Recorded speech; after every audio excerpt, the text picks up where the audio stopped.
എൻ്റെ പ്രിയപ്പെട്ട സഹോദരങ്ങളെ, നമ്മളെ പിടിച്ചു നിർത്തുന്നത്, ഒത്തിരി കാലമായിട്ട് സഹരിച്ചു പ്രാർത്ഥിച്ച് കാത്തിരിക്കുന്നവരെ നേരെ നിർത്തുന്ന ഒറ്റ കാര്യം, നമ്മൾ ആരിലാണ് വിശ്വാസം അർപ്പിച്ചിരിക്കുന്നത് നമുക്കറിയാം. ഇല്ലെങ്കിൽ നമ്മൾ ഇല്ലാണ്ടായി പോയനെ, നമ്മൾ തകർന്നു പോയനെ. ഈശോയോട് ഈ കാര്യത്തിൽ നന്ദി പറയാം. കർത്താവേ, ഉത്തരം തരാൻ വൈകിയെങ്കിലും എൻ്റെ വിശ്വാസം നഷ്ടപ്പെടാതെ കാത്തു സൂക്ഷിച്ചത് നിന്റെ സാന്നിധ്യമാണ്, നിന്റെ ഓർമ്മയാണ്. ഇടയ്ക്കിടയ്ക്ക് കേൾക്കുന്ന ഒരു വചനമാണ്, വിശുദ്ധ ഗ്രന്ഥമാണ്, ദേവാലയമാണ്, കർത്താവിന്റെ സാന്നിധ്യമാണ്. എൻ്റെ ഈശോ ഇതെല്ലാം കണ്ടോണ്ട് അവിടെ ഉണ്ട്. അതുകൊണ്ട് ഉത്തരം കിട്ടിയില്ലെങ്കിലും ഞാൻ പിടിച്ചു നിൽക്കും. കാരണം ആരിലാണ് വിശ്വാസം അർപ്പിച്ചിരിക്കുന്നത് എനിക്കറിയാം. ഈ 12ാമത്തെ വാക്യത്തിന്റെ തൊട്ടടുത്ത ഭാഗം ഇങ്ങനെയാണ് കത്തിരിക്കുന്നത്: എന്നെ ഏൽപ്പിച്ച കാര്യങ്ങൾ, എന്നെ ഭരമേൽപ്പിച്ച കാര്യങ്ങൾ അത് അവസാന സമയം വരെ കാത്തു സൂക്ഷിക്കാൻ അവന് കഴിയുമെന്ന് എനിക്കറിയാം.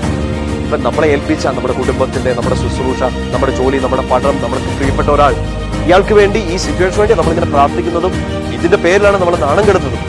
എന്നെ ഇത് ഏൽപ്പിച്ചേക്കാണ്, അതുകൊണ്ടാണ് ഞാനിത് പ്രാർത്ഥിക്കുന്നത്. ഇതിലൊരു